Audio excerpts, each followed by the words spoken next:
I'm John Pierce. I'm a founding partner with Michael here at Underscore. I have the distinct pleasure of looking out at all of you into some flat, very bright lights, and so I can't see anybody, which is always fun when you're on these stages, as we all know. It's my distinct pleasure to introduce Brian Halligan to everyone, and thank Brian for coming and joining us today to share some of his insights into the experience that he's had building HubSpot. Unless you've, Brian, you don't need much introduction, but I wrote my own. Your PR people actually sent me one, which I didn't like. So I wrote my own, because everybody knows I'm a bit of a numbers person and a junkie in that regard.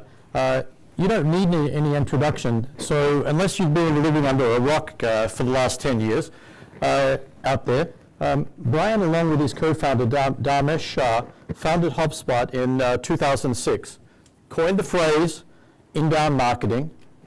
Along the way, wrote a couple of books. All right, let's just get to the Q&A. No, but I'm going to get to the numbers because they're really interesting. Led to the Inbound Conference, which over 21,000 attendees joined this past September, 21,000 attendees. The company in 10 years has amassed 34,000 customers across 90 countries, has 1,700 employees across 7 locations, is currently very close to 100 million per quarter in revenue, of which 32% of it comes from international. I will continue with the stats. They recently broke a $3 billion market cap on the stock exchange, and this is the one that I actually really respect for you for, Brian, achieved profitability. What a milestone. So, Brian, it's been an incredible journey. Congratulations for what you've done at HubSpot, for the HubSpot team, for the customer base, and but to me, really, it's about the everlasting footprint that you've created in Boston in the tech community. I want to thank you for that.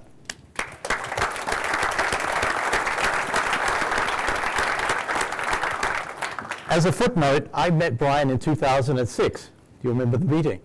Brian was looking for money. An investor brought Brian to me and said, this is a really interesting opportunity. What this guy's doing is doing something in marketing. I don't really understand what it is, but could you be a beta tester?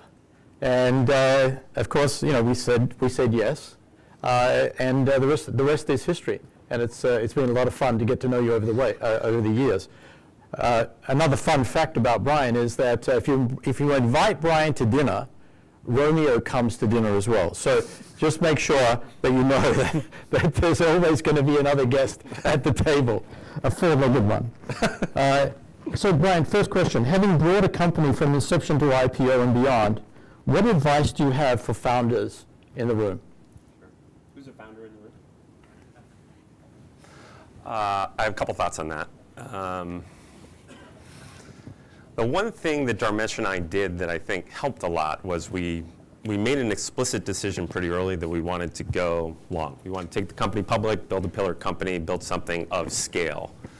And I think that was important that we thought that through and explicitly decided it. And it's impacted many of the decisions we make day in and day out. And I'll give you just one big early decision we had to make. So one strategy of HubSpot could have very simply be, let's build this company to sell it to Salesforce. In fact, our early value prop when we were pitching venture capitalists was Salesforce.com is to sales, as HubSpot is to marketing. And we had a decision early on, should we build this thing on top of Salesforce? Because they had Apex and some of these programming languages, and they had a rich set of APIs you can build on. And we made an explicit decision not to do that. Like, we don't want to be part of their orbit. We want to create our own orbit. And so we built it as a standalone business on our own stack, and then we integrated with Salesforce.com. But sort of everywhere we look, we tended to take the long haul view. We sub-optimize growth for all kinds of things, but we made a very explicit decision not to flip it. I work for a great company I've worked for a couple great companies in Boston. One's called Groove Networks. And I saw a couple Groove folks here, started by Ray Ozzie. And we started out that company, it was built to be standalone, but at some point along the way, it felt like we made sort of an informal decision to really get cozy with Microsoft. And every decision we sort of made was, gosh, what if Microsoft was going to buy the company? What would they think of this technology decision, this hiring decision, or whatnot? And we sort of veered that way. And then gravity just kind of pulled us, and we ended up selling the company to Microsoft. So I think explicitly wanting to go long. A couple other things that helped along the way.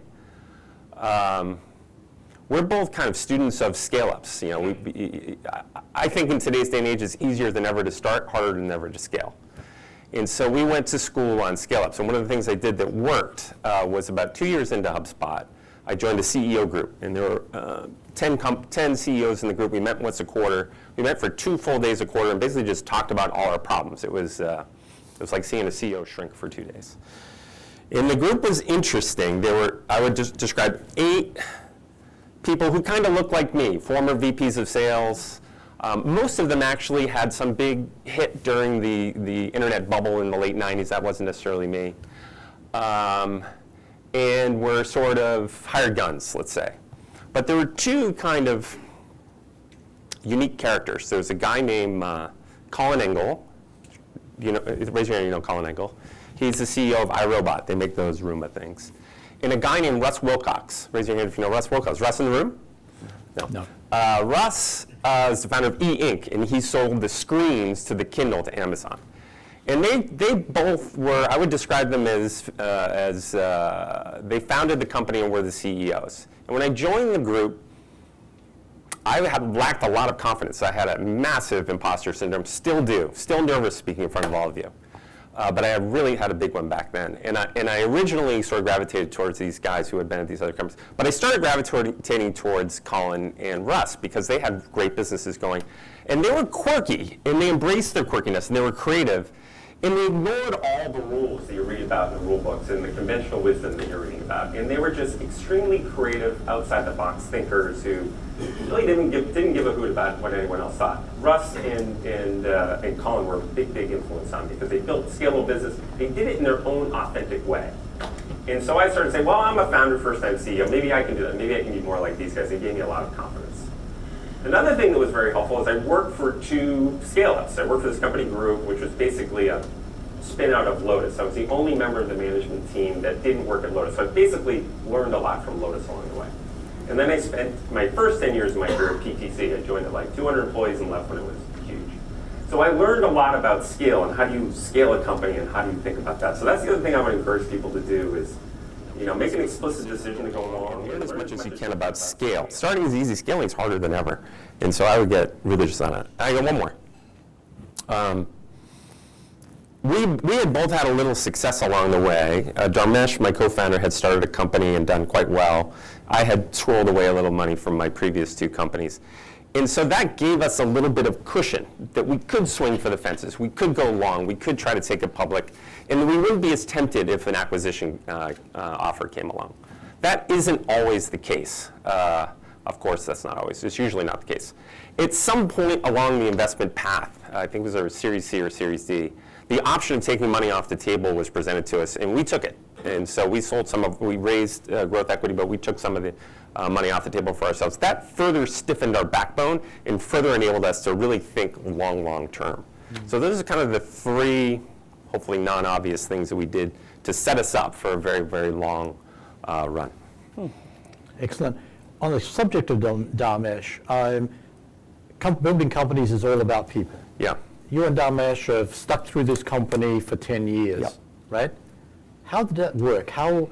What message do you have for founders and founding teams as to how to build that togetherness, the culture, the working relationship that develops success, Brian?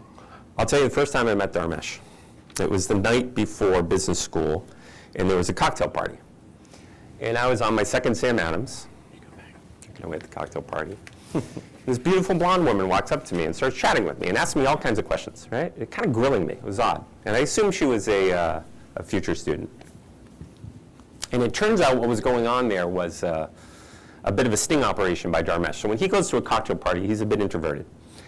He hides behind the bush in the corner, and he sends his wife out to scout the audience.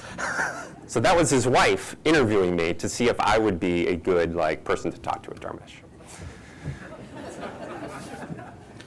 So she interviews me for about 10 or 15 minutes, and the interview was over, and I learned about this later. And then she interviewed a bunch of, I kind of watched her, she interviewed a bunch of other people, and then she went back, and Dharmesh was behind the corner, they have a little chit chat, and I'll give you the scouting report on Brian Halligan. You won't like him. He's a sales guy. He likes the Grateful Dead, he likes the Red Sox, you guys have nothing in common, don't even bother talking to him. And so we really didn't chat that night. We really didn't get to know each other. But on the course through business school, we got to know each other quite well. And the nice thing about going to business school and picking a co-founder there is you can sort through 1,000 people who all have certain characteristics, but you can find someone you can really work with. And when you think of Dharmesh and I, and you draw our Venn diagrams, like I grew up sort of sales and marketing person, he grew up a tech person, but we have a heavy overlap in the middle. Like the Venn diagram really works quite well. And so we decided to start the company together, and our incentives were aligned. We wanted to build something big. At the time, Web 2.0 was sort of the blockchain back then. We wanted to do something Web 2.0. We wanted to do a small business thing. And very early, we had some rough discussions about how to split the equity, and we didn't split it equally, by the way. We had some rough discussions about who would be the CEO and who wouldn't be the CEO. He didn't want to be a CEO. He had done that before. I did want to be a CEO, or at least try. And then we had some hard discussions about how the heck are you going to make decisions and how you're going to resolve conflict, because the number one cause of death for startups is founder conflict. And we came up with something that's lasted for 11 years. And the way we basically describe it is, if both of us are coming into a decision or an argument, and one person feels super strongly about it and says, hey, I'm going to lay on the tracks on this issue, this is a big issue to me. And the other person is like, I disagree, but it's not a lay on the tracks issue. We go with that decision maker. And that happens a lot. If we both come into an argument and we both lay on the tracks on different sides of it, I get to decide. And how many times do you think that's happened? It's like twice. It almost never happens. So we see the world in a very, very similar way. And so we came up with a way to make decisions and resolve conflict that worked very, very well for us. I think that helps a lot. I'm perpetually single. I'm 50 years old. I've never been married. And so you might describe me as someone who has a hard time with relationships. In fact, my shrink says that. But Dharmesh and I have worked out very, very well. And I actually love him. I have a love in my heart for him. And we were perfect fits. We see the world in a very similar way. We're similarly ambitious. We think very similarly about how to run a company. We finish each other's thoughts. So it really worked out. It's worked out fabulously, and I would be surprised if 10 years from now the two of us aren't still running HubSpot and still working just as closely together. We're still just as engaged as we've ever been and just as motivated as we've ever been. I got lucky. I hit the co-founder jackpot. Yeah, absolutely. Yeah. So you hit the co-founder jackpot, but let's go way back to the early days. This morning at the Student Summit, we were talking about MVPs and from like day zero of what your product is, who your customer is, et cetera. Can you talk through what were the super interesting things and challenges you saw in early days HubSpot? Yeah. So this word MVP, this very interesting word. We used to talk about MVP a lot, and we talk about product market fit. I think part of where founders get stuck in moving from startup to scale up is they read all of Steve Blank's stuff, and they read all the internet literature, and they're really smart about how to start. But a lot of that stuff gets you stuck and doesn't enable you to scale. And so I think the last thing you want to do is product market fit or minimally viable product. If you want to build a big company these days, you need product market delight. You need to actually be delighting your customers. The early stages of a company, your marketing is super loud, your salespeople are super loud because there's no other customers to refer to. So you're very convincing as a company. But as you scale up, your customers are much louder and your customers are all talking to each other. And our marketing is influential, but far, far less influential than the word of mouth of our customers. So I'm not a big fan of the MVP and the product market fit. I feel like it traps people into, it's necessary but not sufficient is what I would say about it. And we very quickly got to an MVP, it really sucked. And then we got to product market fit and we hung our hat, yeah, we got to product market fit. And we were product market fit for 6-7 years, but we never really delighted our customers. We got very serious about picking a persona, building for that persona, solving for retention rates, solving for customer acquisition cost versus total lifetime value, getting very religious about that, and getting very serious about building an awesome product. About 6-7 years into HubSpot, if we hadn't done that, we wouldn't have been able to take it public and go like we did. We had to get very, very serious about delight. Absolutely. Brian, in building a company, it's not all up and to the right, and there's always a bunch of fluctuations, etc., right? Tell us about your situations in boardrooms with a team when there were moments of or situations of angst about the business. Yep. I think you're exactly right. I would describe HubSpot as 2 steps forward, 1 step back, 2 steps forward, 1 step back, 2 steps forward, 1 step back there. It's a sine wave that goes up and to the right, but up and down. And it's messy. I mean, people talk about sausage making. Even now, HubSpot, it's messy inside. We make lots of mistakes. We have lots of problems inside of HubSpot. But we kind of keep grinding. It's just like keep pushing forward. And yeah, you make a mistake, learn from it, don't make that mistake again. There's been no silver bullet, no one hire that changed everything, one partnership to change everything, one investment to change everything, one event to change everything. It's just sort of been this kind of process of iteration. So yeah, I think that's exactly right. I can't think of one thing in particular, but we've missed quarters. We had a guy write a whole book about what a crappy company we are. Oh, really? Yep. Didn't hear about that one. Yep. Challenging, actually. I mean, it has been challenging. I think having a good co-founder helps, and having a long-term perspective helps a lot. Absolutely. Yeah. So this summer, one of the things that you guys launched was Summer Startup. Yes. And it was this idea of HubSpot's going to go give you a little bit of money, give you some HubSpot support, mentorship, et cetera. But really, it's that push to quit your job, start a company, which obviously is one of the hardest things, right? So what have you seen as that barrier of founders to take the leap? And how do you advise them to do it or not? I would say the barrier is lower than ever. It's easier than ever to start. Like, I just think about starting a company today. You want to start a software company. You've got AWS who gives you free credits. You've got open source technology you can use. There's capital flowing everywhere. Not all of it's smart like these guys, but there's a lot of capital out there. If you want to raise debt, it's like incredibly cheap. You can buy everything as a service these days. Like, I think of when I worked at PTC in 1997 versus today. It's so much easier to quit your job and start a company and fail, and people don't care if you fail. They'll hire you back, or you can do something new. I think historians will look back at 2017 and say this was one of the golden eras of startup activity. Never been easier to start a company. Now, the downside of that is interesting. I saw that slide that Michael put up with the competitive landscape in the security industry. Remember that slide? Good slide? Yep. That's every goddamn industry now. There is over 5,000 marketing software companies out there today, including Monic. Raise your hand if you're at Monic. Monic guys here? Hi guys. We compete with Monic. They're one of the 5,000. Every industry is crowded. And part of this idea is so easy to start.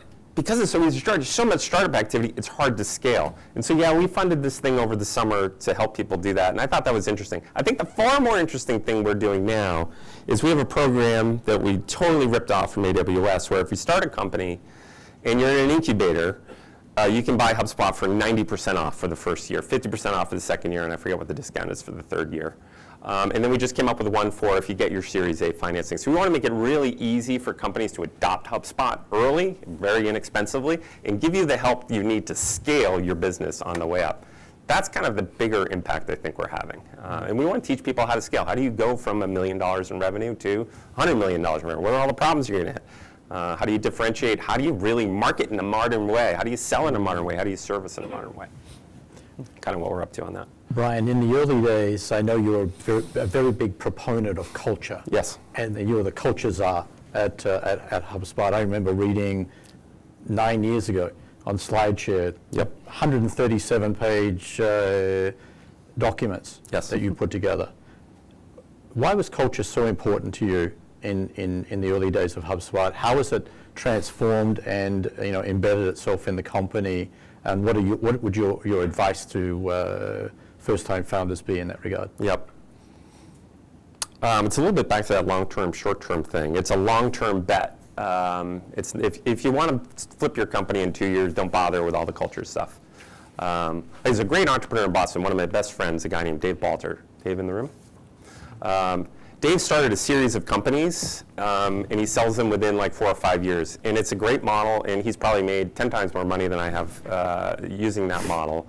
And it's perfectly valid, and lots of people do that. That just wasn't our approach. We said, let's build a company that our grandkids will be proud of. Like my dad worked for GE for a long time and BBN for a long time. I'm kind of proud of that. I want my kid to say that about HubSpot. You know what I mean? And so we were always in it for the long haul. And if you want to build a company for a long haul, all of the value in HubSpot is really created by the humans inside of HubSpot, is created by all the employees. And the way we kind of think about culture, like we think a lot at HubSpot about how do you build a great product, how do you make it unique relative to the competition, how do you make it valuable for customers. And boy, if you can do that, that product, it's a magnet that pulls customers in and retains them. Then we just took that same thinking and said, let's treat our culture just the same way. How do you create a unique culture, and it is unique? How do you have it differentiate from all the other scale-ups in Boston? And if you can do that, boy, that can be a magnet that pulls in and retains employees. And so that's kind of the way we thought about it. And then we wrote it down. We copied Netflix, frankly. They have this great culture deck. Their culture is way different than ours, and we wrote down the culture. And then it's evolved. So we think of it as like 100 slides, takes 20 minutes to go through. Once a quarter, we take a section out, we treat it like a piece of software, we refactor it, and then we plug that section back in. Because we want to walk the walk in the culture. There's some areas where we're really aspirational in what we want to be, but our employees will call us on it like, yeah, we say that, but we don't really do it. So we work on it and then put it back in. So it's scaled over time. We think of it a little bit like the US Constitution. The founding fathers of the United States said we want to create a more perfect union. And then they documented it in the US Constitution. And then you can amend that Constitution. Not easy to do it, but you have to amend it over time. That's sort of the way we thought about our culture. And that's been one of our key plays, is getting the culture right. And it's not for everyone, definitely not for everyone, but it's worked for us and it's unique. That's worked really well. So if you want to build something for a long haul, you need to delight your customers. You don't need product market fit or minimum viable product. You need delighted customers who are selling the product for you when you're not selling it. And you need to be able to attract and delight your employees and turn yourself into an inbound recruiting machine. The hardest thing to do in a scale-up these days is recruit developers. Who's having a hard time recruiting developers? Holy crap. The supply and demand couldn't be further out of whack. There is a unlimited demand for developers in the greater Boston area, and there's only so many out there. So you need to create an awesome place to work where people will want to come in, they'll tell their friends, and you'll be pulling people in and create that viral loop. So you've obviously brought in employees, delighted them, engaged them, retained them. But I think that what's been fun for many of us to see in the ecosystem over the past few years is many HubSpotters spinning out, starting companies. You see Drift, Crayon, AppQs, et cetera. What do you think was one of the seeds inside of HubSpot that's inspired so many founders to come out? That's a good question. I haven't been surprised about it. I just think of myself, like I worked at this company, PTC, for 10 years. I learned a lot.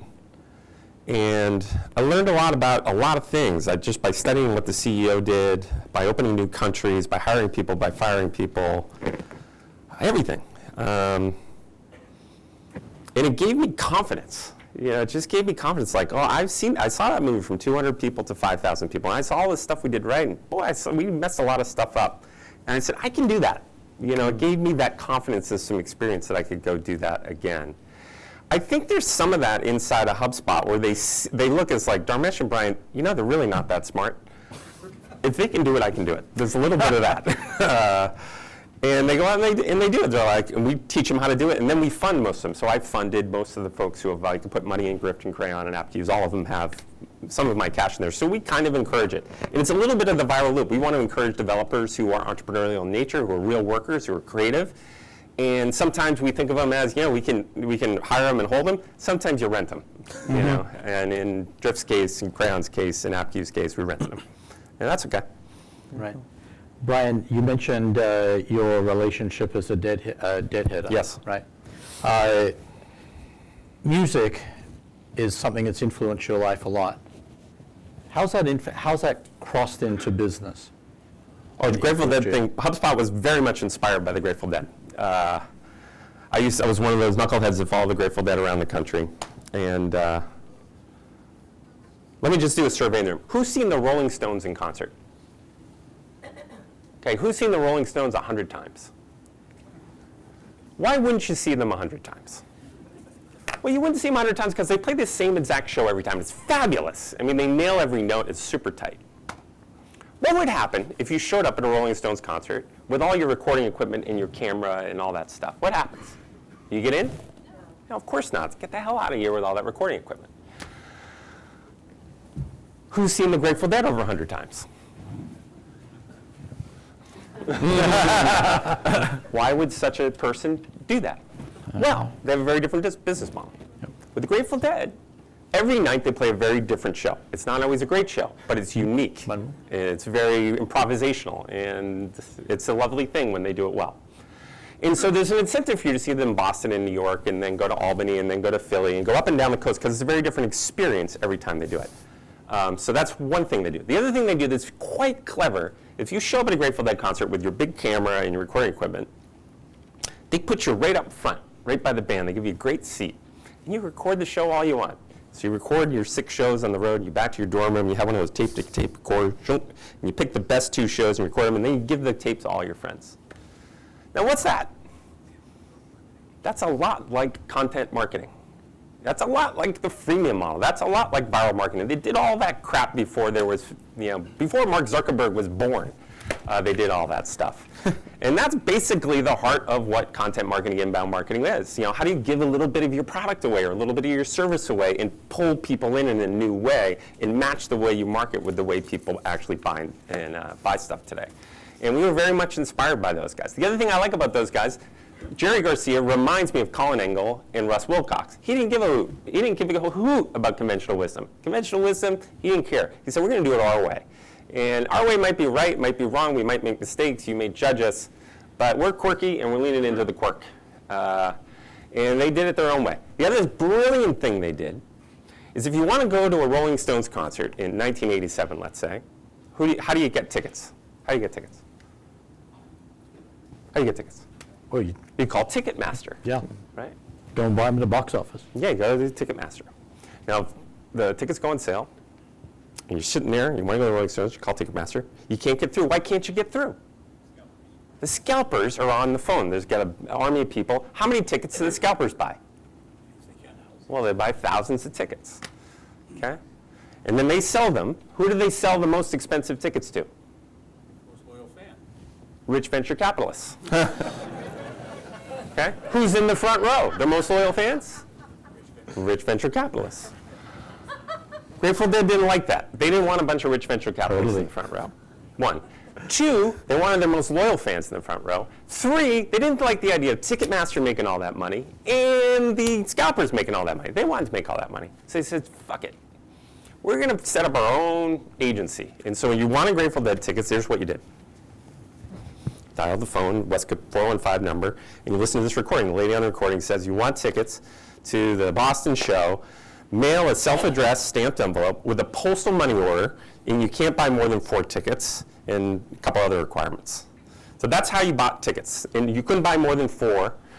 And so you go and you pay to the neck to get a postal money order. You get a postal self-addressed envelope, and then you mail your thing in. Now, how did they decide who got the best front row seats? Who'd bought them before? They have a very clever method. When you send your self-addressed stamped envelope, if you decorated it with mushrooms and dancing bears and glitter, the coolest ones got the best seats. And so you spent countless hours making a gorgeous self-addressed stamped envelope. And so it worked. I mean, they didn't give a hoot how the Rolling Stones did it or whatever. They didn't make any money on their albums. They made all their money on the concerts. And so they disintermediated the middleman. That's where so much opportunity is that Michael's talking about. It's just disintermediating the middleman. Middlemen are getting in the way of all kinds of stuff and stealing margin away. And 2, they were very early, smart, viral marketers. And they had a unique product. You go to the record store. It's like, what are these guys? Are they rock and roll? Well, kind of. Are they jazz? Sort of. Are they country? Kind of. Like, they didn't fit. They created this new category. So HubSpot was very much inspired by the Grateful Dead. I would encourage all of you to check out some Grateful Dead music for yourselves. Thank you for inspiring us in that regard. So before we go to the audience for a couple of questions to close out, rapid fire to Brian Halligan. Great. Amazon HQ in Boston, good idea or not? Good. Wynn Casino in Boston. Good idea or not? Don't care. Favorite startup perk at the HubSpot office? Dogs are allowed. Craziest thing that you own in HubSpot Orange? I have a 110% polyester orange tracksuit. Wow. The fact you admit that in public Awesome. is I should have worn it today. 110%. do you have a favorite band other than the Grateful Dead? Yeah, that whole genre I like. These days, I love the Avett Brothers. I love the Avett Brothers. You know the Avett Brothers? Check out the Avett Brothers. They're fabulous. It's a new documentary about them. They're great. Excellent, absolutely. Call to action. Yep, there we go. Totally. Favorite song to play on guitar? Ripple by the Grateful Dead. What was your first ever job? Paperboy. What do you want your last job to be? This is probably it. Yeah, HubSpot. What do you want to be? This is the last one. What do you want to be remembered for? We wanted to have as big an impact as we possibly can. We've made, kind of, both of us feel like we made enough dough. Neither of us are dying to be a billionaire per se. What kind of motivates us is now we have, 1,700 employees. We want to impact them in a positive way. We want them to learn and develop and build their career off of what they learn here. We want to do that to the alumni. We want to help the alumni. We get the alumni together. We fund our alumni. We want to help our customers. So we do whatever we can. We make the product free. We move to a freemium model. We try to keep it relatively low priced, and we give them as much knowledge as we can possibly do to get them successful. We have a whole big partner and ISV community. We're really just focused on how do we impact as many lives as we possibly can in a positive way. And the best week and the worst week of our year every year is the Inbound Conference. It's right over here at the BCEC. And it's the best week of the year because people tell us when we impact their lives. Like, we'll meet a customer and I bought HubSpot in 2010. It changed my whole career. Now I'm a VP of marketing or VP of sales, whatever. And we hear that a lot. I'm a partner. I've grown from 3 people and now I have 50 people. And they'll hug you, which is awkward for me because I'm not a hugger, but they hug you. But the worst part is the keynote speech, because I don't like speaking in front of people. I get quite nervous. I can tell my mouth is dry. I'm dying for a glass of water if anyone's got one. You have to speak in front of 21,000 goddamn people, and that is nerve-wracking. I get very nervous about that, and so is Dharmesh. But that's the best week of the year because we can see the impact. The impact's getting big. Like, when we had a few customers. What I like, a lot of people are like, well, HubSpot's not a startup anymore. It's got to be boring. No, it's not boring. The impact's really big now. We have 33,000 customers. We have 400,000 users. We have 1,700. Now we got leverage. Now it's like everyone grows up to want to build something like HubSpot. The last thing I want to do is flip it or go join some startup. This is the whole point. Finally got here. Congratulations and thank you for sharing a wonderful story with us today.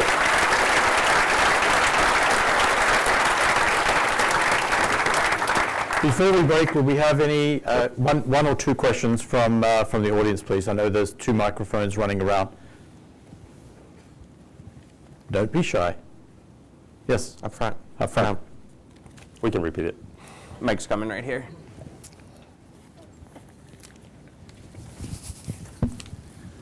So you talk about imposter syndrome and how you went through it when you were a young Still going founder through it. and still go through it. What are some of the things that you do to go beyond that on a regular basis when you're facing it? I'll tell you, I ran into a guy over here, Chris Reisig, who he and I worked together at PTC for a long, long time. He's a terrific sales leader. And I tell you what, I'm standing up here. He's kind of a peer of mine at PTC. We kind of grew up together. And I walked by him, and it made me like 3 times more nervous to get in front of you because I don't see myself as being I don't deserve to be up here relative to him. So it doesn't go away. You just kind of try to push it down as much as you can. Do you know Amy Cuddy does that thing where you stand up before you get on stage and do the power pose? I did a little mini power pose over there. I did. I meditated for 10 minutes over there. Michael, I would swear I was listening to most of it, but I did a little 10-minute meditation in there. I still get it, and my employees get it, and you just got to suck it up. You just got to suck it up. Time for one more before we break. We're here. No, we lost the mic. Maybe just stand up and give the question. Yeah. Well, thank you very much. I guess as CEO and as HubSpot has obviously grown over time, how has your role or your time shifted Yeah. within the organization? How have you thought about that? Particularly as you talk about culture, like how much of your time do you spend like thinking about culture versus thinking about customers and future initiatives? Yep. In the early days, I was the customer department, so I used the product a lot to do the marketing. I demoed the product. I was the support department, and so I was in the product all day. And the way my life sort of worked was I was in the product all day. And Dharmesh he's a real night owl, and we had some overseas developers. And I basically used the product all day and give him a list of the top 10 bugs I found that day. And the Dharmesh would be, thank you very much, and he would work all night, and I'd start using it in the morning. And typically he would knock out 9 of the bugs and create 11 new ones. That was the model. And we did that for years. And that was my life. My life's not like that anymore. And it's constantly been a struggle to get out of the day-to-day. My biggest strength as a startup CEO was I'm in the details, and I want to make decisions, I want to control things. That's turned into my biggest weakness as a scale-up CEO, and it's a concerted effort to pull out of that. And so what I describe to myself my job is what product are we offering to the market, and how are we offering? Basically, what are we building and how are we selling it? And that's changed a lot. We started as an app company in marketing, and now we're kind of a suite company, marketing and sales and service. We're going to turn into much more of a platform company that's open and create a marketplace on it. And so that's been evolving and staying disciplined on that, not going too fast or too slow is a big part of what I'm doing and pushing that forward. And then what's our go-to-market? Our go-to-market's changed a lot. We started with just, a classic, we took the outside sales model and shrunk it down into an inside sales model and made a mini version of what everyone else was doing. And it worked at the time, but over time, I just think there's a newer way to sell and market, and we've moved into a much lighter touch model where people can try it on their own, where people can use freemium, and less about selling, more about helping, and how do you bring those people along on that journey in a much more modern way that matches the way people buy, that also makes us not impervious, but harder to disrupt. And so spent a lot of my time thinking about what are we building, and a lot of my time thinking about how do we sell it. I spend very little time thinking about the stock price. I look at the stock price about once a week. I spend a lot of time thinking about culture. I do something that's irritating to some of my employees. I spend a lot of time actually talking to customers, and I call it the coal face. I actually got that term from Michael Scott's brother, Dave. He's like, got to get in the coal face. I talk to sales reps, and I talk to customer support people and customers, because there's just no signal distortion between that and me. I spend a lot of time doing that. But my job's changed a bunch of times. I'm trying to get better. In fact, I'll show you something very interesting. Once every 6 months, I get a 360-degree review. And this is one of the benefits of being a scale-up, is you can afford to do this stuff. This is the document I have. It's my 360-degree review. I just got it 2 days ago. It's 33 pages long.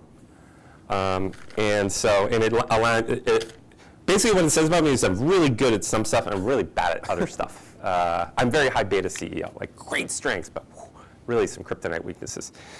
And I'm just trying to work on getting better. I'm trying to learn from other CEOs and trying to learn from my peers and colleagues, and just, I think one of the things that bleeds through HubSpot is Dharmesh and I are both learners who want to improve, we want to push and get better. That served me well.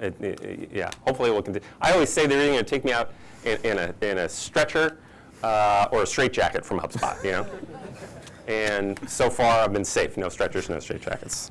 Awesome. Do you have a desk yet? I have a desk, no office. No office. No. Love it. Yeah.